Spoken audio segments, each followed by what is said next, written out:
it's really spread and metastasized.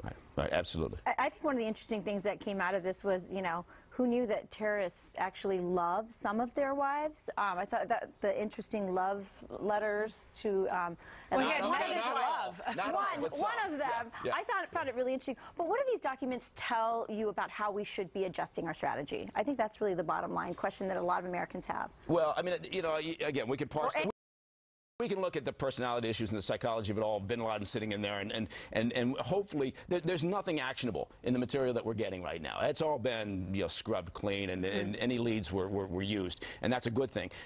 What we need to do now in terms of strategy is we need to win. First, we need to find a strategy. Then once we have that strategy, we need to act it out, and we're not doing that right now. We have a lot of resources, though. I mean, the men that I've talked to in the intelligence community and people at your organization, that they have a lot of tools available to them. It's not just ground troops down. That isn't necessary. People jump to that as, oh, okay, well, this is the ultimate extreme. But there's many things that we can do with covert operations and special forces. Absolutely. And again, you have to, you know, you don't want to be that person that has a dog in the hunt and never points out the good things that the other side is doing. So the Abu Sayyaf raid, that's a good thing. The thousands of airstrikes that we've been doing, that's a good thing that the administration is conducting. But at the end of the day, we're not going to take back that territory and hold it and actually create some order out of this chaos without people on the ground. And we're not going to get the Iraqi army to Mike, can I ask you about in these documents as well? Bin Laden writes about drones.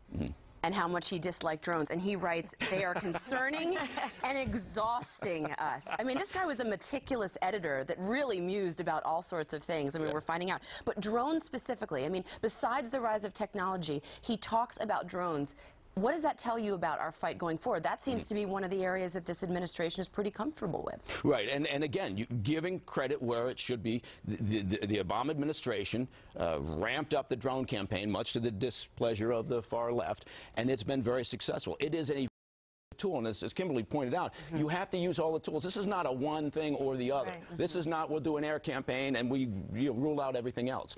You have to use all the resources in your kit bag. And the drone program has been extremely effective. Keep it up. Yeah, keep it up. You have to keep moving. And you see the concern that it raises. And he's absolutely right. When he talks about how we've lost a lot of our cadre, a lot of our leaders, of course they have. And it keeps them on the back foot.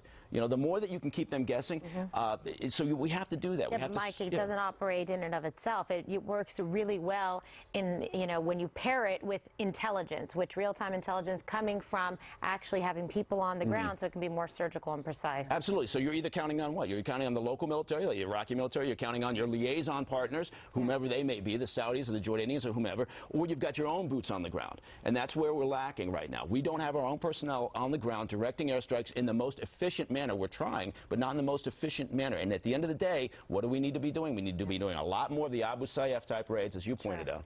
Well, even though you talked about this is not the distraction of the day, but this is what people are talking about, that's the ultimate debate that we're debating here at home, that we will go back to.